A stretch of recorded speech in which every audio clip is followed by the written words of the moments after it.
JoshCast, dun dun dun dun. No, it's a podcast that maybe dun dun dun dun dun two people have listened to in the span. JoshCast, dun dun dun dun dun dun dun dun dun dun. JoshCast, dun dun dun dun. I post the podcast on Libsyn, which has analytics, so I'll look up and see how many people listen to the podcast, and that's a surefire way to help me remain depressed. That right there, that works perfectly. When I see that, I look up the numbers, and Libsyn just says, "Don't bother. Don't do that yourself. It's fine." I'm actually in the parking lot right now of a Best Buy. My iPad that I've been using for 5 years, I think maybe 6 years. I had a keyboard, and I spilled tea on it, and the keyboard's dead now, but it's an iPad 2. So I'm faced with, do I try to go find a keyboard for an antiquated iPad 2, or do I just go get a new iPad? I guess these are what are called first world problems. I doubt there's... Well, I don't know. There might be. I'm sure there's somebody in a war-torn region recording a podcast as well, talking about almost being killed. I would hope they have better listenership. I don't know. That's not something to wish on those people. Great. That's good. I've managed to alienate the entire third world in the first few seconds of this podcast. Good thing no one's listening. So now I guess I'm faced with having to go get a new iPad, and I'm terrified that I'm terrified that the iPad, the iPhone, everything is going to give me cancer. That's my fear, and it will get in the way of me dying of a stress-related heart attack. That's what bothers me more than anything else. But I have to go get this new device now. This is a terrible thing I do. Whenever I get one of these new things, I say to myself, this will be the iPad. This will be the computer that I write my masterpiece on. That's what I always say. And then, 3 screenplays about somebody who's depressed in outer space later, I'm getting a new device. So that's something to consider. It seems like the irritable bowel syndrome is doing better. I don't know why I'm talking about it. Now I'm beginning to see why the analytics on Libsyn are what they are. But every waking thought, I want to say 9 out of 10 of my waking thoughts deal with me being afraid of death in some way. And that's how I link every action I link to. The question is, but how will this kill me? It doesn't matter what it is. It's what I'm eating, where I'm going. If I need to get in the car and drive somewhere, is this going to be the day I die in a car accident?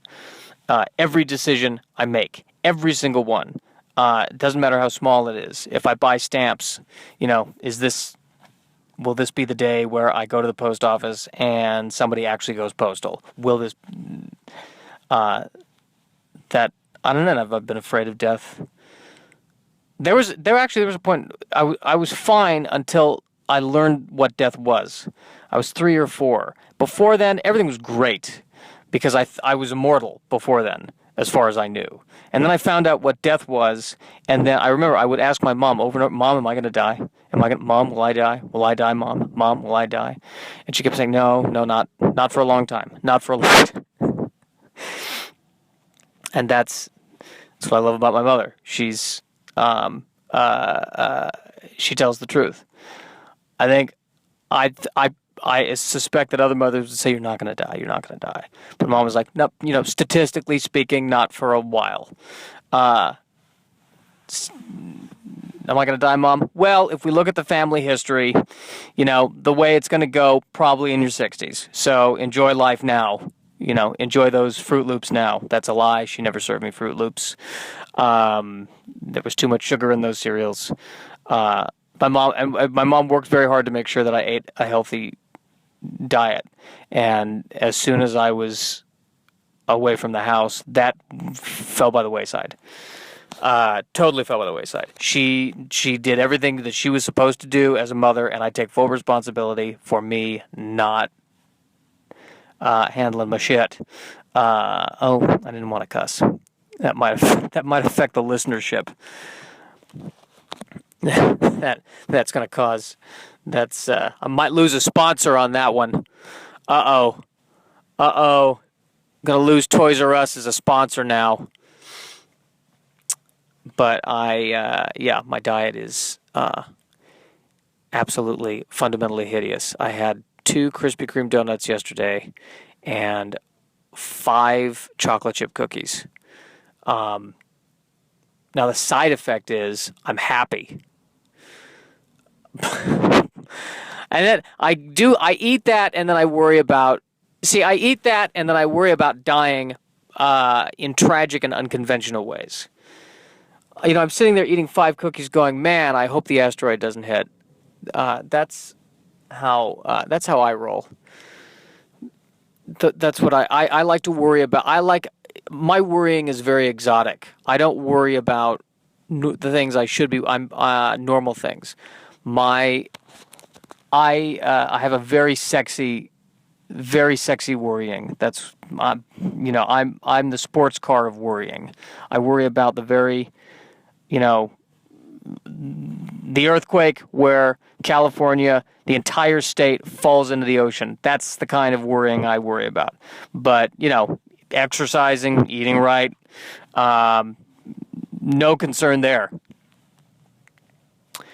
Transition. So yes, in the parking lot of a Best Buy right now, about to go inside and get aggravated because it will involve spending money. I've talked about this. This is a joke I wrote that I don't even know if it's a joke. I think it's a fact.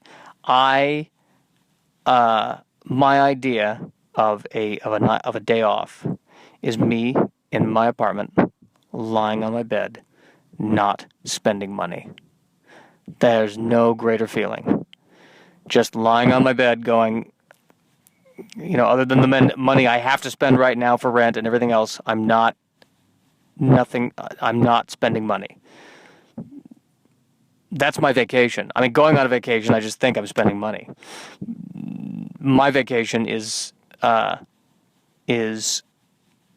lying on my bed, not spending money. That's how I unwind. Felt a loss of power right there. I need to reconcile that. Yeah, total loss of power because I'd rather be filthy rich. Filthy rich? Filthy rich. Clean rich. I'd rather be clean rich. I don't know, maybe that's not possible. Movies are made about that. Oh, once you get money, it's your corruption. I'd like to be relatively clean rich. I don't want to be filthy rich. I don't want people to die because I get rich. But if 1 or 2 people who deserve it kind of get screwed over, I could live with that. I could be, slightly unslovenly rich. That might be what I could go for. But I think the other thing too is that I just feel like all I'm doing is I'm worried about money. I'm worried about my health. And then I tell myself, well, you're not really Jewish. I'm embodying every conceivable Jewish cliche. I'm covering every conceivable Jewish cliche in this podcast as we speak. Even somehow sitting and doing this while I'm sitting in the parking lot of a Best Buy. I don't know. I can't even explain to you how, but that is fundamentally Jewish. I can't explain to you how, though. Well, anyway, this was good. Boy, that was an awkward way to end it. It's like I'm not even with anyone, and even if I was even if I was with somebody, I would feel. Now I feel guilty about leaving so soon. And have I insulted the podcast? That's where I'm going. So excuse me while I contemplate that. This is the end of the podcast. The end of the podcast. And the children sing and the children play. This is the end of the podcast. Now on iTunes.